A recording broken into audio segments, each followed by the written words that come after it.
Hey, what's going on, everybody? This is Aaron Hilliard. Welcome to Mushroom Wonderland, where I talk about wild mushrooms on this channel.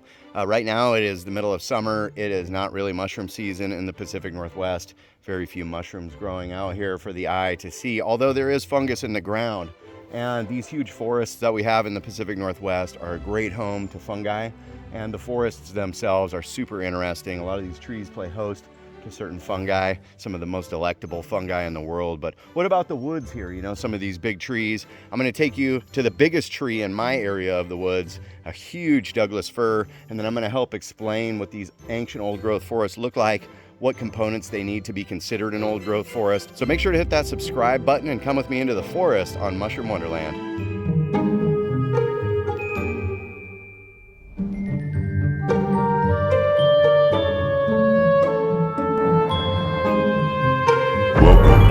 Mushroom Wonderland.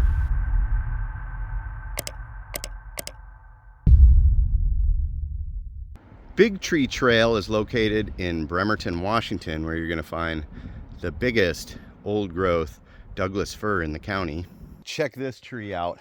This is the biggest Douglas fir tree in Kitsap County. This is a super old growth tree known as Big Tree. Let me flip this camera.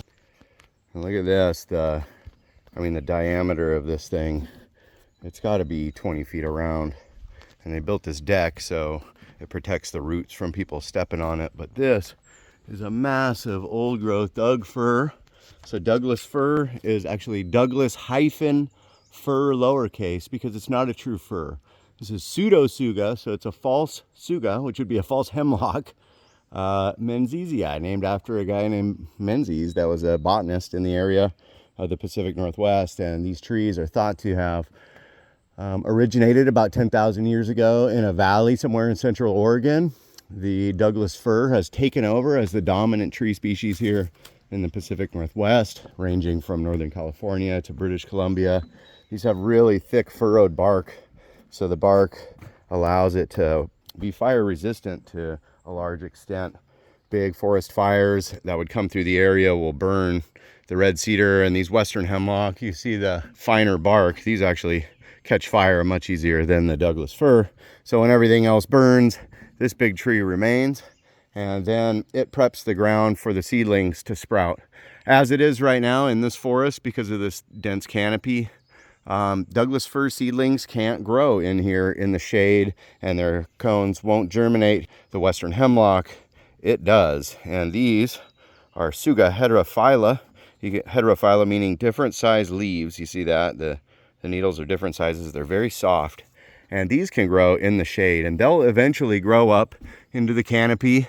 And when these big Doug firs topple over, their seedlings won't be able to grow under that shade. So this will eventually just become a all western hemlock forest. And eventually Douglas fir is going to be eradicated.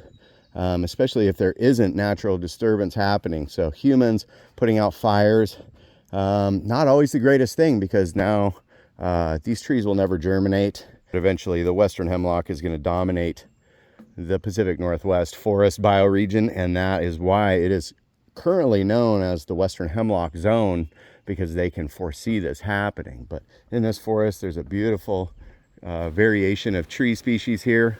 And this constitutes an old growth forest, and there are basically 4 or 5 criteria that have to happen for it to be an old growth forest. And one being large old trees. There's also a multi-species canopy. We've got western hemlock, we have Douglas fir, there's western red cedar, big leaf maple.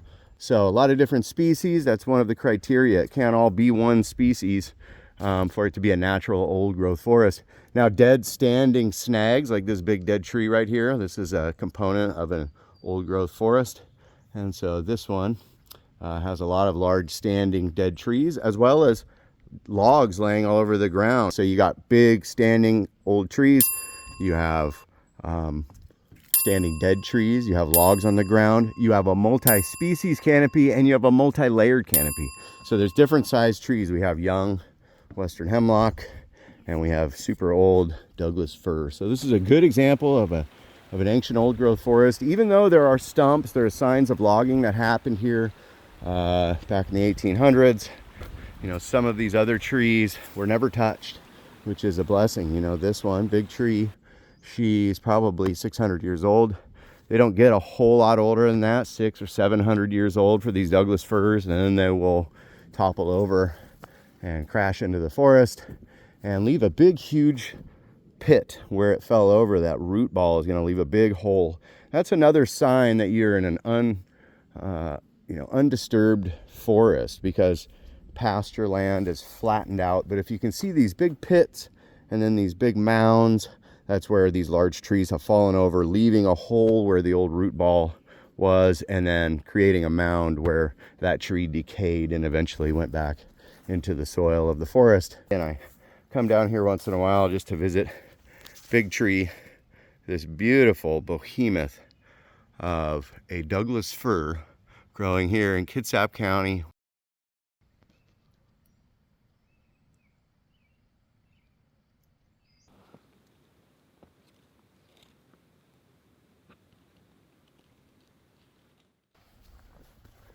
These old growth forests are home to mycorrhizal fungi, a lot of ectomycorrhizal fungi like these kind of woods.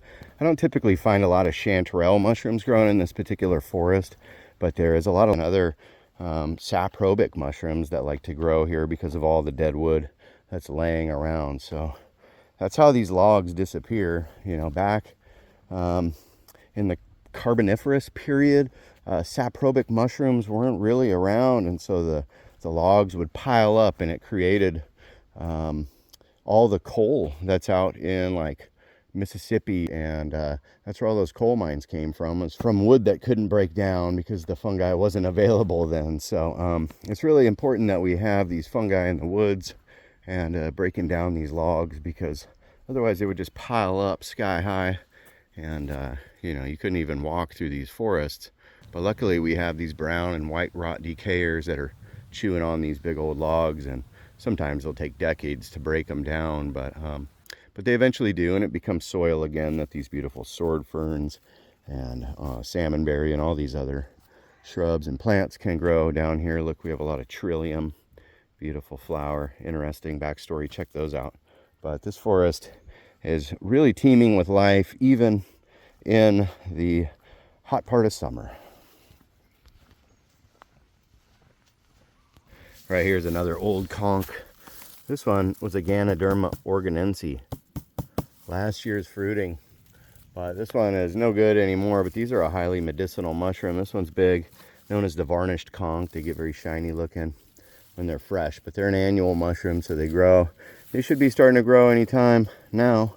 New fruiting bodies, and then you can harvest them and make them into teas and tinctures and things like that. But Ganoderma organense, last year's fruiting, that was a pretty big one. And you can find these in the old growth forests where there's these really old logs. They like the old conifer logs. And so Ganoderma organense, or the northwest reishi mushroom, or varnished conch, beautiful medicinal mushroom. This is really cool. This is a type of plant that grows in old growth forest like this. This is known as Monotropa uniflora, or the ghost pipe. And these are a parasitic plant that don't use chlorophyll anymore. They stop photosynthesizing because they live in the shade of these dark forests. But they've learned to latch on to mycelium of fungi underground. So underneath here is the mycelium, likely of Russula brevipes. It makes sense. The fungi is in here. And then these plants are actually leaching off of the nutrients that the fungi is exchanging with the trees. So the ectomycorrhizal relationship that the trees and the fungi have, well, this plant decided to tap into that. Really cool, just one single flower. These are beautiful. Look at that, the ghost pipe. A lot of them popping up here. Really nice parasitic plant.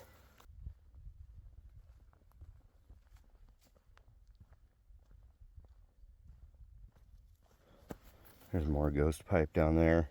There's a lot of it out right now. It's really mysterious. The first time you see it, you might be amazed and think, what the heck is that? Is that a mushroom? But it's actually not. It's a plant.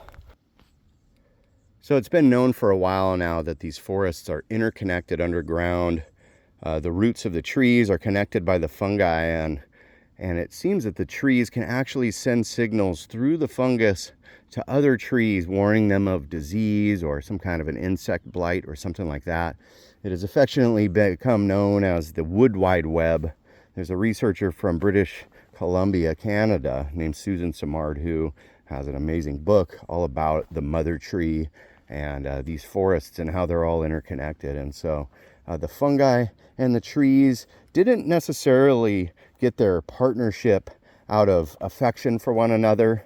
Nature really doesn't have much emotion, so it's not like they're happily doing each other a favor. It really is a supply and demand thing. The fungi will break down certain chemicals in the soil that the trees can use, certain nutrients, and then the trees in return will feed carbon in the form of fats and sugars to the fungi that's underground. And if one of them isn't keeping up their end of the bargain, then they'll move on, and the tree will often sicken and die. And so these trees and plants really are dependent on the fungi here. A lot of these plants don't have ectomycorrhizal associations, but most of them have what's called arbuscular mycorrhizal associations. So there's actually fungi living in the cells of these plants. And so fungi helped plants to evolve to live on land, millions of years ago. And so the fungi play such an important role out here. These trees are communicating with the fungi and with each other. It just is really an amazing system, and it's a tragedy that there was so little thought or understanding of it 150 years ago when they logged these forests. Luckily, this one survived, but there was a lot of logging in the Pacific Northwest, just wiping out these trees, and it still happens without much regard for the fungi and the health of the forest overall. There is so much going on underground and inside these logs. We just exist on the top of things. Humans just exist on the surface. There's so much going on within that we can't see, and on a microscopic level that we can't even wrap our head around hardly. So, trying to bring education to this, leads to conservation of forests like this. And I'm a big proponent of keeping these kind of preserve areas intact with these old trees.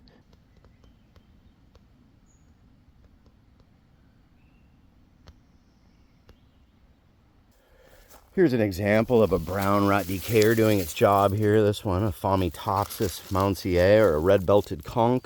This is a common type of brown rot decayer that is eating all of the cellulose out of this log.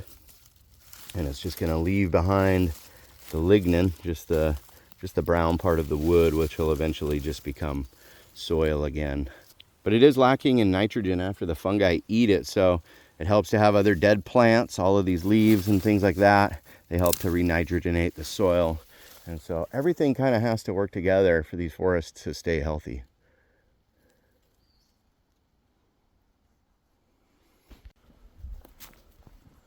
This log laying right here is a good example of a white rot decay. And you can see it's just left behind the white part of the wood, and it's eating all that lignin out. So it's pretty easy to tear apart with your hands now. And some examples of white rot decayer would be like your oyster mushroom, also Ganoderma like reishi, lion's mane. A lot of the gourmet popular cultivated edibles are white rot decayers, and this is what they leave behind. And so see how the wood is this whitish color?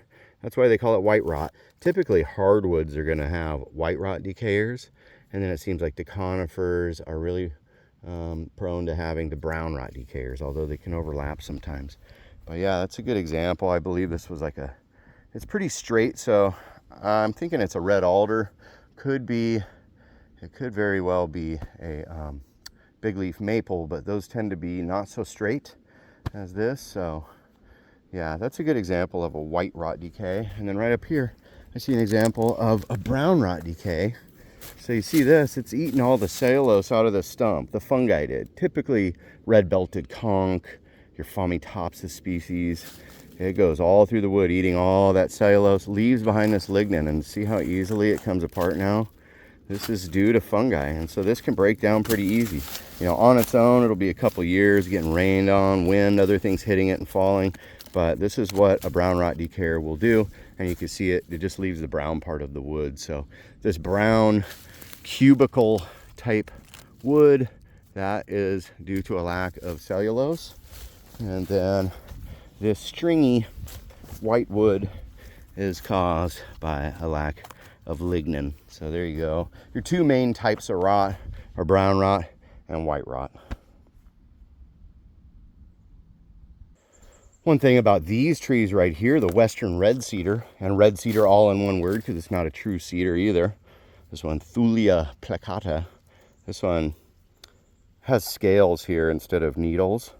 These little platelets, they kind of like scale over each other. These are not known to have ectomycorrhizal fungi associates. So there's no good edible mushrooms that associate with cedar. There are some arbuscular fungi that live inside the cells of these trees, but in a forest of all this red cedar, you're not going to find the desirable edible mushrooms that you're looking for.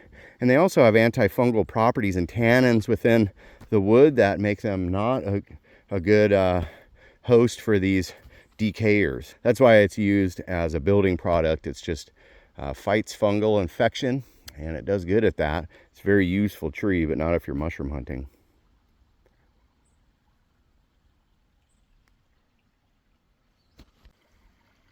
Right here we have a western hemlock that's fallen over, and I see, we have a couple of types of fungi that are growing here. This one, a trichaptum right here. Down here we have a Fomitopsis. I believe that these little blobs here are also Fomitopsis species. So a couple of different fungi sharing this log, just eating it up, and it's a good thing. This was cut away from the trail, but the fungi is going to do the rest of the work and really chew up the inside of that wood until this thing just falls apart.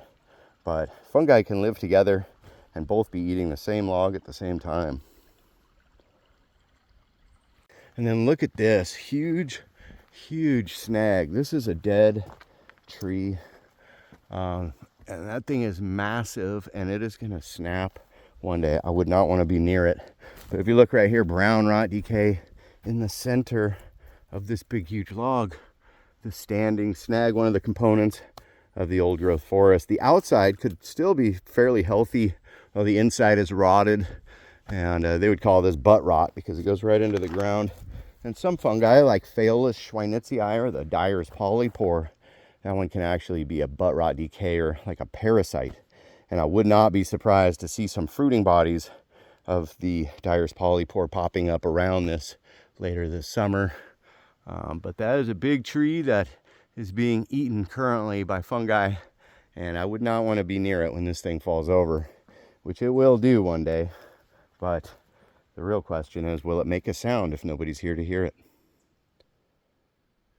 I don't know.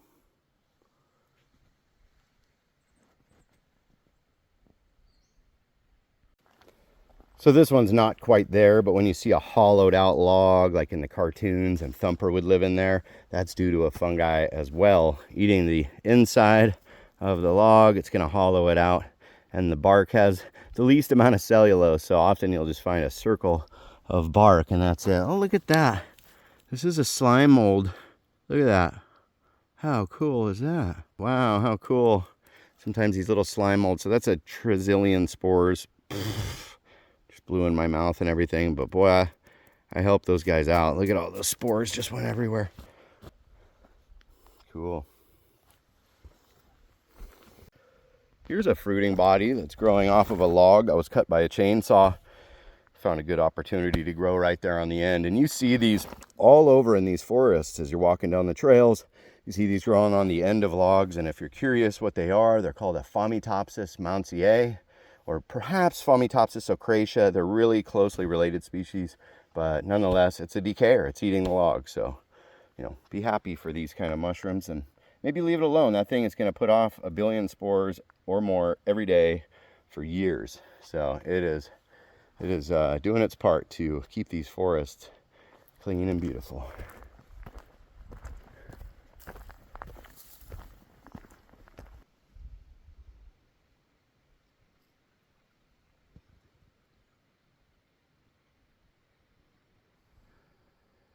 Here's an example of a western hemlock that's growing on an old rotting log. These trees can grow in the shade. They're persistent. They're opportunistic. They grow everywhere. And when they let off their cones, they drop 1 billion of these little tiny cones everywhere. It's not really hemlock cone season, but you can see some here. These little tiny cones fall in every little nook and cranny and crevice. There's a good one.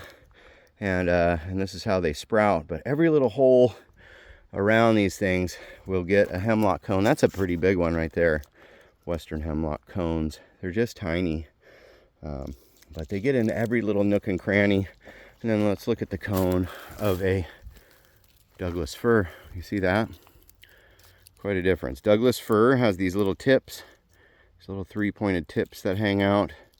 And there's kind of a cool story about these on a tree ID video I have. Go to that playlist and look at the Douglas fir video, and I tell a cool story about how to ID these trees. And then here's the cones of the western hemlock. They're just little, but yeah, there they are. Here's another monotropic plant you can find in these older forests. This one commonly called pine sap, another parasite on a fungi.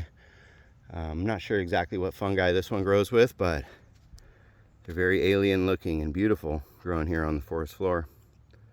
Much like the ghost pipe, they don't need sunlight, they don't have chlorophyll, they don't photosynthesize, they parasitize fungi underground, and then they just pop up these beautiful little flowers.